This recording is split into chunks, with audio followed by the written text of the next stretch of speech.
नमस्ते दोस्तों, जोहार। आप सभी का अभिषेक चक्रवर्ती यूट्यूब चैनल में हार्दिक स्वागत है। दोस्तों, आज की इस वीडियो में हम लोग क्लास 12 के टर्म 1 के इंग्लिश कोर के न्यू सिलेबस को फुल एक्सप्लेनेशन के साथ देखने वाले हैं, जिसको देखने के बाद आपके सारे डाउट्स क्लियर हो जाएंगे। यह वीडियो आर्ट्स, साइंस और कॉमर्स तीनों स्ट्रीम के लिए बहुत ही ज्यादा इंपॉर्टेंट है दोस्तों, इसलिए सारे दोस्तों के बीच फटाफट इस वीडियो को शेयर कर दीजिए। ठीक है दोस्तों, अगर आप लोग चैनल पर पहली बार आए तो प्लीज चैनल को सब्सक्राइब कर लीजिए ताकि आगे की वीडियोस की नोटिफिकेशन सबसे पहले आप तक पहुंचे। तो चलिए दोस्तों, बिना देरी के वीडियो को शुरू करते हैं। दोस्तों, आप लोग देख सकते हैं यह क्लास 12 का इंग्लिश कोर का ऑफिशियल सिलेबस है, जिसमें फर्स्ट टर्म और सेकंड टर्म दोनों का सिलेबस दिया गया। लेकिन नवंबर में सबसे पहले फर्स्ट टर्म का एग्जाम होने वाला दोस्तों, इसलिए हम लोग फुल फोकस टर्म 1 के सिलेबस पर करने वाले हैं। ठीक है, तो चलिए दोस्तों, आप लोग देख सकते हैं टर्म 1 का पहला टॉपिक आप लोगों का रीडिंग कंप्रीहेंशन। क्या दोस्तों? Reading comprehension. ठीक है, कंप्रीहेंशन जो वर्ड है दोस्तों, वो कंप्रीहेंड से बना है, जो वर्ब होता है जिसका अर्थ होता है दोस्तों टू अंडरस्टैंड। क्या दोस्तों? टू अंडरस्टैंड मतलब समझना या बुझना। ठीक है, रीडिंग मतलब होता है दोस्तों पढ़ना, और कंप्रीहेंशन मतलब समझ। ठीक है, तो याद रखिएगा समझ कर पढ़ना। ठीक है, और समझ से बनता है दोस्तों, याद रखिएगा समझदारी, और जो अच्छे से समझता है उसे बुद्धिमान कहा जाता है। क्या दोस्तों? बुद्धिमान कहा जाता है। यानी एग्जामिनर आपका बुद्धि चेक करता है रीडिंग कंप्रीहेंशन के माध्यम से कि आप कितना समझते हैं या आप कितना बुद्धिमान है। ठीक है, तो दोस्तों याद रखिएगा रीडिंग कंप्रीहेंशन का दूसरा नाम आप सभी जानते हैं, बट सिलेबस में अगर वो नाम दिया जाता है तो आप आसानी से समझ जाते हैं, लेकिन आपके अंडरस्टैंडिंग को चेक करने के लिए वो नाम नहीं दिया गया है। दोस्तों, रीडिंग कंप्रीहेंशन का दूसरा नाम अनसीन पैसेज होता है। याद रखिएगा दोस्तों, अनसीन पैसेज होता है, जिसे हम लोग हिंदी में अपठित गद्यांश या पद्यांश के नाम से जानते हैं, जिसे हम लोग आज तक पढ़े नहीं है, इसीलिए उसे क्या कहा जाता है दोस्तों? अपठित। ठीक है, ऐसे अगर हम लोग इंग्लिश में समझे तो उसे अनसीन कहा जाता है, यानी हम लोग कभी भी उसको सीन नहीं किए। याद रखिएगा। ठीक है, यानी ये जो है पूरा अनसीन पैसेज है। ठीक है, रीडिंग कंप्रीहेंशन बहुत ही इंपॉर्टेंट है आपके एग्जाम पॉइंट ऑफ व्यू से ही दोस्तों, याद रखिएगा, क्योंकि इसी टॉपिक से आपके 10 या 12 नंबर के क्वेश्चंस पूछे जाएंगे। याद रखिएगा, सबसे इंपॉर्टेंट टॉपिक है दोस्तों रीडिंग कंप्रीहेंशन। ठीक है, इससे 10 से 12 नंबर के प्रश्न आपको पूछे जाएंगे। ठीक है, यानी 40 एमसीक्यू क्वेश्चंस में आपको दोस्तों 12 क्वेश्चंस यहीं से देखने को मिलेंगे। ठीक है, क्वेश्चन किस टाइप का रहेगा आपको बता देते हैं। क्वेश्चन दोस्तों इस प्रकार रहेगा, read the following passage and answer the question from 1 to 6। यानी पैसेज को पढ़िए और 1 से लेकर 6 तक के प्रश्नों का उत्तर दीजिए। ठीक है, और एक दूसरा पैसेज भी रहेगा, उसको देखिएगा दोस्तों, इस तरह लिखा रहेगा, reading the following passage and answer the following question from 7 to 12। ठीक है, याद रखिएगा, यानी 1 से लेकर 12 तक जो प्रश्न रहेगा दोस्तों, वो कहीं ना कहीं पैसेज से रिलेटेड रहेगा। यानी दोस्तों आपको पैसेज के माध्यम से आसानी से 12 नंबर मिल जाएंगे, बस समझदारी और बुद्धि से आपको काम करना होगा। और आप लोग तो समझदार स्टूडेंट्स है ही। एक अच्छा समझदार स्टूडेंट किसे कहते हैं दोस्तों? जो पढ़ाई से पहले अपना सिलेबस को अच्छे से समझता है। ठीक है, जिससे उसका काम क्या हो जाता है? बिल्कुल आसान हो जाता है। जब आप सिलेबस को अच्छे से समझ जाएंगे तो आपका प्लान तैयार हो जाएगा कि आपको किस टॉपिक में ज्यादा मेहनत करना है और किस टॉपिक में कम। आपको सिलेबस अच्छे से अध्ययन करने से आपको पता चल जाएगा, और किस टॉपिक से ज्यादा क्वेश्चंस पूछे जाएंगे और किस टॉपिक से कम, वो अच्छे से सिलेबस को समझने से ही होता है। ठीक है, तो सबसे अच्छा स्टूडेंट कौन कहलाता है दोस्तों? जो स्टडी करने से पहले स्टडी किसका करता है? अच्छे से सिलेबस का। याद रखिएगा, अच्छे से जो सिलेबस का स्टडी करता है ना दोस्तों, वो अच्छा मार्क्स जरूर लाता है। ठीक है, चलिए दोस्तों, आप लोग सिलेबस का नेक्स्ट टॉपिक देख सकते हैं, बहुत ही ज्यादा इंपॉर्टेंट है दोस्तों। क्या है?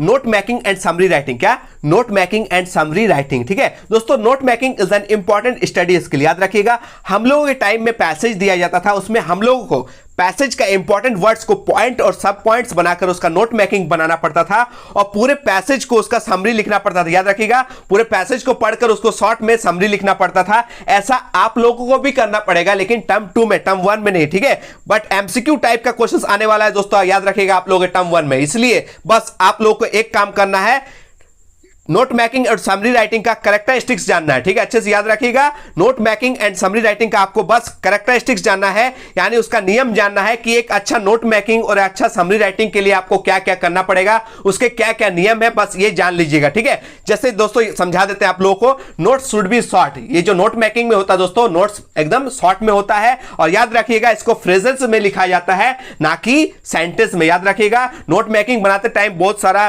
क्राइटेरिया दोस्तों, बहुत सारे नियम है, याद रखिएगा। नोट्स शॉर्ट में होना चाहिए, और नोट्स जो होता है दोस्तों फुल सेंटेंस में नहीं होता है, उसको कैसे फ्रेज में लिखा जाना चाहिए, ठीक है। इसी तरह इसका विपरीत दोस्तों याद रखिएगा, समरी राइटिंग में फुल सेंटेंस में लिखना पड़ता है और उसको फ्रेजेस में नहीं लिखना पड़ता। ये सब कुछ नियम है दोस्तों, रूल्स है, ये अच्छा नोट मेकिंग और अच्छा समरी राइटिंग के कुछ नियम से दोस्तों जो मैं आपको आगे की वीडियोस में बताने वाला हूं। चलिए दोस्तों नेक्स्ट टॉपिक आप लोग देख सकते हैं, लेटर्स टू एडिटर। क्या दोस्तों, letters to editor. Letters to editor are written for newspaper and magazines. याद रखिएगा दोस्तों, ये जो लेटर्स टू एडिटर होता है ये किसके लिए होता है दोस्तों, न्यूज़पेपर और मैगजीन्स के लिए, ठीक है। Newspapers and magazines play an important role. याद रखिएगा लेटर्स टू एडिटर में न्यूज़पेपर और मैगजीन्स जो होता है दोस्तों इंपॉर्टेंट रोल निभाता है, यानी क्वेश्चन आ सकता है ये जो लेटर्स टू एडिटर किसमें होता है दोस्तों, याद रखिएगा ये इसमें इंपॉर्टेंट रोल निभाने के लिए दो माध्यम होते हैं, एक न्यूज़पेपर और दूसरा मैगजीन्स। याद रखिएगा, ठीक है। लेटेस्ट टू एडिटर का सही से फॉर्मेट जानना होगा दोस्तों आप लोगों को, बस उसी से एमसीक्यू टाइप क्वेश्चंस पूछे जाएंगे, जैसा एक क्वेश्चंस आप लोगों से पूछते हैं, ठीक है। क्वेश्चन सुनिएगा अच्छे से। Which of the following is the most suitable salutation for letters to editor. याद रखिएगा, which of the following is most suitable salutation for letters to editor, ठीक है। यानी लेटेस्ट टू एडिटर के लिए मोस्ट सुटेबल सैल्यूटेशन क्या होना चाहिए, ठीक है। नंबर 1 मोस्ट रिस्पेक्टेड सर या मोस्ट रिस्पेक्टेड मैडम, ठीक है, ये 1 नंबर, ठीक है। नंबर 2 सुनिएगा, मिस्टर एडिटर या मिसेस एडिटर, ठीक है। ऑप्शन नंबर 3 सुनिएगा, लविंग सर या लविंग मैम, ठीक है। और ऑप्शन 4 सुनिएगा, सर या मैडम, ठीक है। ये आप लोग आंसर में बताइएगा। टॉपिक का जो क्वेश्चन है दोस्तों याद रखिएगा, इसका आप लोग का सही आंसर आप लोगों को कमेंट बॉक्स में देना है, बस फटाफट इसका आंसर दीजिए। और अगर आप लोग को ये आंसर नहीं आता है तो टेंशन मत लीजिए, आने वाले वीडियोस में मैं इसको क्लियर कर दूंगा, ठीक है। चलिए नेक्स्ट टॉपिक की ओर बढ़ते। टॉपिक नंबर 4 क्या लिखा गया है, ऑफिशियल लेटर्स। क्या दोस्तों, ऑफिशियल लेटर्स बहुत ही ज्यादा इंपॉर्टेंट दोस्तों, बस इसका भी अच्छे से आपको फॉर्मेट को समझना होगा, उसी फॉर्मेट से रिलेटेड एमसीक्यू टाइप क्वेश्चंस आप लोगों से पूछे जाएंगे। कुछ ऑफिशियल लेटर्स के टाइप मैं आपको बता देता हूं, ठीक है। याद रखिएगा, लेटर्स रिटन टू ऑफिशियल रिगार्डिंग्स, यानी ऑफिशियल से जो जुड़ा हुआ रहता है लेटर वो ऑफिशियल लेटर्स में आता है। और पुलिस लॉ एंड ऑर्डर में जो लेटर यूज किया जाता है दोस्तों वो भी ऑफिशियल लेटर्स में आता है। और डिपार्टमेंटल लेटर्स को भी ऑफिशियल लेटर्स कहा जाता है, यानी जो डिपार्टमेंट के लिए यूज होता है दोस्तों लेटर्स वो होता है डिपार्टमेंटल लेटर्स, ये भी ऑफिशियल लेटर्स का एक टॉपिक है, ठीक है, याद रखिएगा। चलिए दोस्तों नेक्स्ट टॉपिक की ओर बढ़ते हैं। आप लोगों का टेक्स्ट बुक से ये सिलेबस है, ठीक है, याद रखिएगा। आप लोगों को 2 टेक्स्ट बुक से क्वेश्चंस आते हैं दोस्तों, याद रखिएगा। एक टेक्स्ट बुक का नाम है फ्लैमिंगो और दूसरा का नाम विस्टास, ठीक है। चलिए सबसे पहले हम लोग फ्लैमिंगो के बारे में जानते हैं, वो भी प्रोज सेक्शन के बारे में, ठीक है। कौन कौन से लेसन इस बुक से लिए गए हैं देख सकते हैं आप लोग। Lesson number 1 the last lesson, ठीक है, नाम ही देखिए पहला है और लास्ट लेसन लिया गया, ठीक है। द लास्ट लेसन, इनको लिखने वाले लेखक का नाम है दोस्तों अल्फोंस डॉडेट। याद रखिएगा दोस्तों, इनके ऑथर का नाम क्या है, अल्फोंस डॉडेट, ठीक है। लेसन का नाम है द लास्ट लेसन, याद रखिएगा दोस्तों। ये जो लेसन है दोस्तों एक वार पे बेसिस है, ठीक है। वार मतलब दोस्तों युद्ध पे बेसिस है। जर्मनी जिसको हम लोग प्रसिया बोलते हैं और एक फ्रांस जिसको हम लोग फ्रैंको भी बोलते थे, याद रखिएगा। इन दोनों देशों के बीच जो वार हुआ दोस्तों उसी से रिलेटेड ये स्टोरी है, याद रखिएगा। यानी फ्रैंको पर्सियन वार पे ये स्टोरी बेसिस है, ठीक है, जो 1870 से 1871 तक चला था, ठीक है, याद रखिएगा। इसमें जर्मनी जो है दोस्तों फ्रेंच के 2 डिस्ट्रिक्ट्स पर कब्जा कर लिए थे। उन 2 डिस्ट्रिक्ट्स का नाम था दोस्तों अल्सास एंड लॉरियन, याद रखिएगा, अल्सास एंड लॉरियन, याद रखिएगा, ठीक है। 2 इंपॉर्टेंट कैरेक्टर भी दोस्तों इस लेसन में याद रखिएगा। पहला एम हेमेल जो एक फ्रेंच टीचर है और दूसरा फ्रेंच जो एक स्टूडेंट है, याद रखिएगा। इन दोनों का कहानी है दोस्तों, ये आखिरी पार्ट है दोस्तों, याद रखिएगा। किस लैंग्वेज में दोस्तों, याद रखिएगा फ्रेंच भाषा का आखिरी पार्ट है दोस्तों, इसलिए इस स्टोरी का नाम रखा गया द लास्ट लेसन। जब मैं आगे आप लोगों को बताऊंगा दोस्तों तो ये सारे लेसन्स आप लोगों का अच्छे से क्लियर हो जाएंगे, टेंशन मत लीजिए। आगे मैं जरूर वीडियोस बनाऊंगा, बस आप लोग कमेंट में बताइए आप लोग कितने चाहते हैं कि अच्छे से मैं तैयारी कराऊं इस चैनल के माध्यम से। आप लोग कमेंट बताइएगा, जितना ज्यादा कमेंट और लाइक देखने को मिलेगा दोस्तों मैं जल्दी से जल्दी इस चैनल के माध्यम से आप लोगों को इंग्लिश कोर का अच्छे से अच्छी तैयारी करवाऊंगा दोस्तों, याद रखिएगा, ठीक है। चलिए आप लोग कमेंट में फटाफट बताइए कितने स्टूडेंट्स एग्री है, ठीक है। जो भी चैनल में जुड़े हुए दोस्तों वो अच्छे हैं, ठीक है, और जो नहीं जुड़े हैं आप लोग प्लीज इस चैनल को सब्सक्राइब कर लीजिए और आप लोग कमेंट में अपना राय दीजिए कि आप लोग कितना चाहते हैं मेरे साथ इंग्लिश कोर का तैयारी करना, ठीक है। चलिए नेक्स्ट देख सकते हैं आप लोग लेसन जो है लॉस्ट स्प्रिंग, याद रखिएगा। लेसन नंबर 2 का नाम जो है दोस्तों याद रखिएगा lost spring stories of stolen childhood, जिनको लिखा है दोस्तों याद रखिएगा एनिस जंग। किसने लिखा है दोस्तों, एनिस जंग। इसमें आप लोगों को 2 स्टोरी पढ़ना है, याद रखिएगा, एक साहेब के बारे में और दूसरा मुकेश के बारे में, ठीक है। लॉस्ट स्प्रिंग जो है दोस्तों ये स्टोरी में आप लोग को 2 जन का स्टोरी पढ़ना है, एक साहेब का और एक मुकेश का। साहेब जो दोस्तों एक रैग पिकर है, कचरा चुनने वाला, ठीक है, जो सीमापुरी में रहता। कहां दोस्तों, lives in Seemapuri but originally from Dhaka Bangladesh, ठीक है। ये रहता तो है सीमापुरी में लेकिन ये लोग ओरिजिनल कहां से दोस्तों याद रखिएगा ढाका जिला से, जो कहां है दोस्तों, बांग्लादेश का राजधानी है। ठीक है, ये लोग 1971 में कहां जाते हैं दोस्तों, सीमापुरी, और यहीं से ये लोग क्या करते हैं, कचरा चुनने का काम करते हैं। मोर देन 10,000 रैग पिकर्स यहां पर रहते हैं दोस्तों। ठीक है, ये जो साहेब जो है दोस्तों, ये इनका बचपन खो जाता है, क्योंकि ये बचपन में खेलने कूदने और पढ़ने के बजाय ये क्या करते हैं दोस्तों, कचरा चुनने का काम करते हैं। ये इसीलिए दोस्तों इस चैप्टर का नाम रखा गया लॉस्ट स्प्रिंग। ठीक है, दूसरा जो स्टोरी है दोस्तों, याद रखिएगा, मुकेश। ठीक है, मुकेश जो है दोस्तों लिव्स इन फिरोजाबाद। याद रखिएगा कहां रहता है, फिरोजाबाद, और Firozabad is famous for bangles. याद रखिएगा चूड़ियों के लिए फेमस है, क्योंकि यहां जो फिरोजाबाद है दोस्तों, कांच की भट्टियों के फैक्ट्री का सेंटर है दोस्तों, याद रखिएगा। ठीक है, और कहीं ना कहीं मुकेश का जो फैमिली है दोस्तों, सारा का सारा बैंगल मेकिंग में रिलेटेड, याद रखिएगा दोस्तों, जुड़ा हुआ है। ठीक है, सब जो है दोस्तों इनका जो सिंस जनरेशन से, पीढ़ी दर पीढ़ी से दोस्तों ये लोग चूड़ी बनाने का काम करते हैं और एक्सप्लॉइट होते हैं। ठीक है, याद रखिएगा इनका भी बचपन जो दोस्तों, याद रखिएगा, टेंशन से भरा हुआ है। बस इसका एक सपना है, याद रखिएगा, एक मोटर मैकेनिक बनने का। ठीक है, बहुत ही फैंटास्टिक स्टोरी है दोस्तों, टेंशन मत लीजिए, मैं आप लोगों को फुल डिटेल के साथ ये सारे स्टोरीज जो है दोस्तों बताऊंगा। ठीक है, चलिए नेक्स्ट देख सकते हैं आप लोग, लेसन नंबर 3, डीप वाटर, जो लिखा है दोस्तों, याद रखिएगा, लिखा गया विलियम ओ डगलस के द्वारा। किसके द्वारा दोस्तों, विलियम ओ डगलस के द्वारा ये स्टोरी लिखा गया, डीप वाटर। ठीक है, पानी के डर से कैसे जो लेखक होता है बाहर निकलता है, यानी पानी के डर पर कैसे जीत हासिल किया जाता है, इस स्टोरी में आपको मिलने वाला है। बस यही याद रखिएगा, डीप वाटर जो है ये लेखक के जिंदगी से जुड़ा हुआ अहम भूमिका है बचपन का। याद रखिएगा, जब लेखक बचपन में जो है दोस्तों, याद रखिएगा, पानी के पास जाते हैं दोस्तों, याद रखिएगा, डूब जाते हैं, बस एक डर क्रिएट होता है और इस डर को कहीं ना कहीं लेखक जो है जीत लेता है। ठीक है, हासिल कर लेता है दोस्तों, जीत हासिल कर लेता है। बस स्टोरी बताया गया है यही। ठीक है, चलिए नेक्स्ट जो देख सकते हैं दोस्तों, lesson number 4, the rat trap, जो सेल्मा लेगर लोग के द्वारा लिखा गया है। याद रखिएगा, ये जो स्टोरी है दोस्तों, the rat trap, rat trap का मतलब होता है दोस्तों, याद रखिएगा, चूहेदानी। क्या दोस्तों, चूहेदानी। ठीक है, इसमें कुछ इंपॉर्टेंट कैरेक्टर्स है दोस्तों, मेन इंपॉर्टेंट कैरेक्टर में आता है पैडलर। ठीक है, जो सेल्स रैट ट्रैप्स, कहीं ना कहीं ये क्या करता है दोस्तों, चूहेदानी बेचा करता है और कभी कभी चोरी भी कर लेता है। ठीक है, याद रखिएगा, कभी कभी बेगिंग यानी भीख भी मांग लिया करता है। ठीक है, बहुत ही इंटरेस्टिंग स्टोरी है दोस्तों, याद रखिएगा।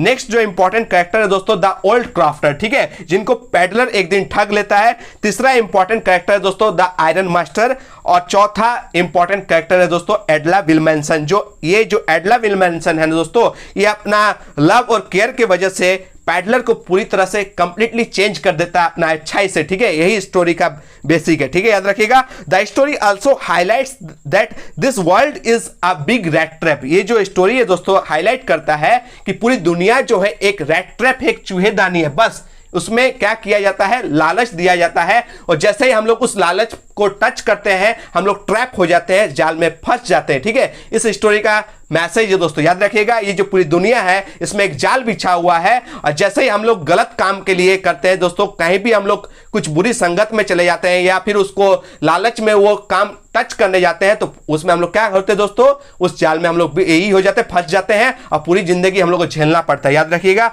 बहुत ही अच्छा स्टोरीज सिलेक्ट किया गया आप लोगों के टर्म 1 में। ठीक है, फुल एक्सप्लेनेशन के साथ, डिटेल के साथ मैं आप लोगों को बताने वाला हूं। ठीक है, बस आप लोग चैनल पर भरोसा दिखाइए और ज्यादा से ज्यादा इस वीडियो को शेयर कर दीजिए अपने दोस्तों के बीच। ठीक है, चलिए दोस्तों नेक्स्ट देख सकते हैं फ्लैमिंगो का पोएट्री सेक्शन। ठीक है, क्या क्या पोएम आप लोग का सिलेक्ट हुआ है इस टर्म 1 में देख सकते हैं। पहला जो पोएम है दोस्तों, बहुत ही खूबसूरत पोएम है, माय मदर एट 66, जिनको कमला दास के द्वारा लिखा गया। याद रखिएगा, इसमें जो है कमला दास के जो मम्मी है उनका जो एज बताया गया 66 है, इसलिए लिखा गया है माय मदर एट 66। यानी आप लोगों से एमसीक्यू में क्वेश्चन पूछा जाएगा, पोएट्स की जो मम्मी का जो एज है वो कितना है, तो फटाक से मार दीजिएगा 66, इसीलिए तो पोएम का नाम रखा गया माय मदर एट 66। इसमें बताया गया है लेट विंटर्स मून। याद रखिएगा, मम्मी का जो चेहरा का जो तुलना किया गया है लेट विंटर्स मून के साथ। क्यों? क्योंकि लेट विंटर्स मून में जो होता है दोस्तों, lack of sign and strength होता है, कोई भी चमक नहीं होता है। बस ये जो एज है 66 में, उनका मम्मी का जो चेहरा है उसमें कोई चमक नहीं दिखाई देता, बस एक डर दिखता है मम्मी को खोने का। ठीक है, याद रखिएगा, यहाँ जो पोएट है अपने मम्मी के साथ बैठ के एयरपोर्ट जाती है और कहीं ना कहीं ऑथर का जो अंदर का जो डर है, जाना पहचाना सा फैमिलियर पेन एंड एक्ट, वो उनको सताया जाता है कि जब मैं नेक्स्ट बार आऊंगा तो मैं मम्मी से मिलूंगा कि नहीं। ये बहुत ही खूबसूरत पोएम है, एक डर बताया गया। ठीक है, चलिए नेक्स्ट पोएम जो है दोस्तों, देखिए क्या लिखा गया है, an elementary school classroom in a slum. बहुत ही खूबसूरत पोएम है दोस्तों, एक सोशल मैसेज दिया गया है इसमें। ठीक है, इनको लिखा गया है स्टीफन स्पेंडर के द्वारा। ठीक है, एक गंदी बस्ती के स्कूली बच्चों के बारे में यह पोएम है। ठीक है, याद रखिएगा, एक गंदी बस्ती के स्कूली बच्चों के बारे में यह पोएम है कि एक जो स्लम एरिया होता है दोस्तों, जहां वहां जो स्कूल होता है ना दोस्तों, वहां के बच्चे के बारे में बताया गया,